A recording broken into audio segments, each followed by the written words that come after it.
Hello everyone, welcome to the video series on the subject Structural Analysis 2. So in this video, we are going to see the unit number 2 moment distribution method, and we are going to see the introduction of moment distribution method. So the syllabus of unit number 2 as per the Pune University. So moment distribution method of analysis. So in that we are going to see stiffness factor, carrier factor, distribution factor, application to beam with and without joint translation, and yielding of support, application to non-shear rigid jointed rectangular portal frame, shear force and bending moment angle. In second part we are going to see sway analysis of rigid jointed rectangular single bay single story portal frames using moment distribution method, and in that not involving more than 3 unknowns.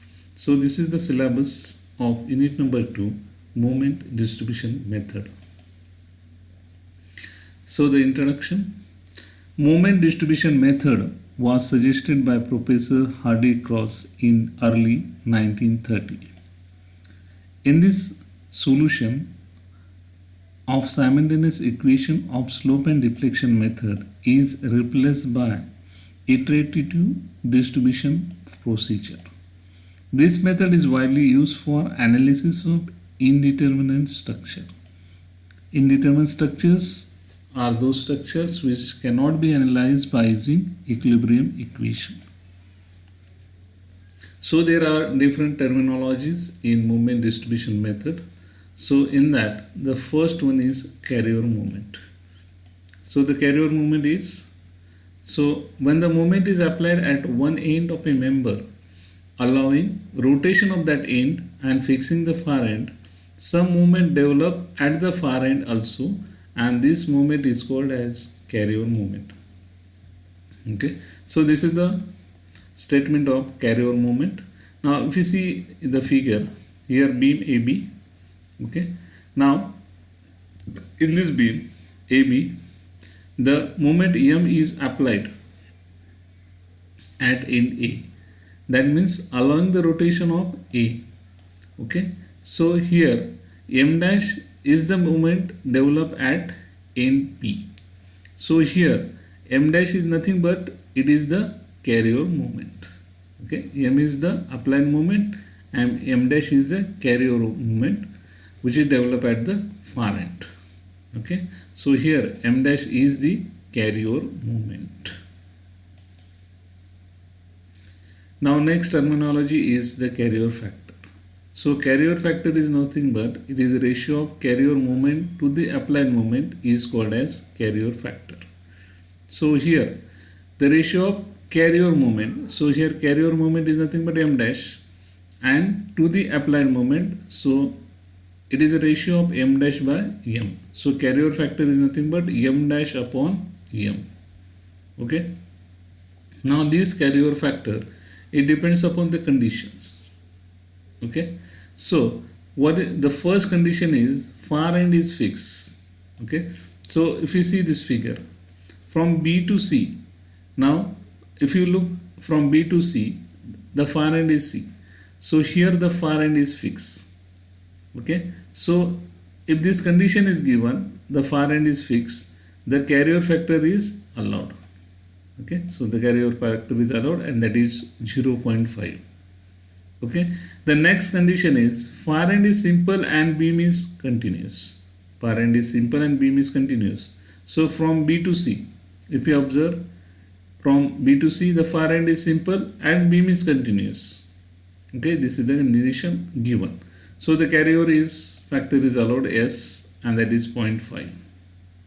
The next condition is the far end is simple and beam is not continuous. If you observe from B to C, the far end is simple and beam is not continuous. So the carrier factor is not allowed. Okay. So these are the three conditions for the carrier factors. Okay. For first two the carrier factor is allowed and for the last one it is not allowed. The next term is the stiffness. The stiffness is nothing but movement required to rotate one end by unit rotation, that is by 1 radian, when the rotation is permitted at that end, is called as the stiffness of the beam.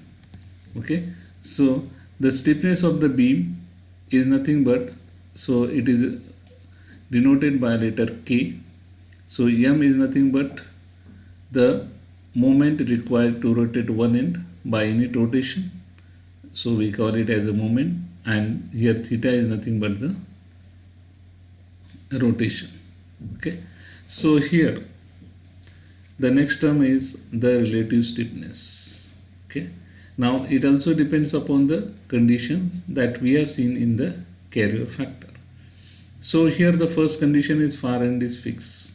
Okay, so here from, if you observe from B to C, the far end is fixed. So as the far end is fixed, the value of relative stiffness is I upon L. So for member BC, so far end will be fixed, so the relative stiffness will be I upon L. So second condition is far end is simple and beam is continuous. So if you observe from B to C, the far end is what? Simple and beam is continuous. So the value of relative stiffness is I upon L. The third condition given is far end is simple and beam is not continuous. Now if you observe from B to C, the far end is simple and beam is not continuous. So here the value of relative stiffness is 3 by 4 I upon L, where I is the moment of inertia of the member and L is the length of the member. Okay, so in this case I will be the moment of inertia of member BC and L will be the length of member BC. Okay, so in the second figure I will be the moment of inertia of member BC and L will be the length of member BC. In the third figure I will be the moment of inertia of member C and L will be the length of member BC. So these are the different conditions which will define the relative stiffness. The last terminology is the distribution factor. Now if you see the figure at joint O, the different members are connecting. First member is AO, next member is DO, then CO, and last member is BO. Okay, now M1 is the moment in member AO, M4 is moment in member DO, M3 is moment in member CO, and M2 is the moment in member DO. K1, K2, K3 and K4 are the relative stiffness in the member AO, then OB, OC and OD.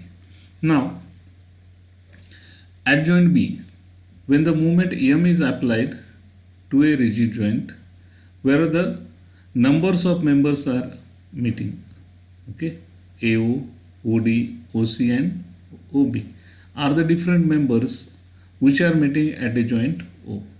So here the applied moment M, this applied moment M will be shared by the member at a joint in proportion to their stiffness. This moment M will be shared by the member OA, OB, OC and OD in proportion to the stiffness. Okay, so here distribution factor of that member will be the ratio of the moment shared by the member, okay, to the applied moment at the joint is called as distribution factor of that member.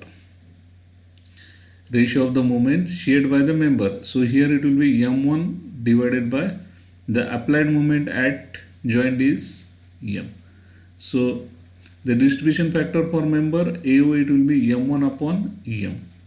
Okay. So here they are saying, thus in above figure MOA is what? Moment shared by member OA. When the moment M is applied at the joint O, then distribution factor for member OA will be MOA. MOA is nothing but moment in member OA divided by the moment applied at the joint B, where the different members are connected. but they have mentioned here the applied moment. They have mentioned here the applied moment is shared by the member meeting at a joint in proportion to their stiffness. This is very important. The applied moment is shared by the members meeting at the joint in proportion to their stiffness. So here now the distribution factor of a member at a joint. This is very important. Distribution factor for a member at a joint is the ratio of the stiffness of the member to the total stiffness of the member meeting at a joint. So this is the distribution factor of a member at a joint. That means distribution factor is equal to K. Here K is the relative stiffness of the member divided by summation of K. It is the total stiffness of a member at a joint. For example, for member OA, the distribution factor will be what? K1 divided by summation of K. Okay, so this is very important, distribution factor. So this will be required while solving the numerical problem. Thank you for watching this video.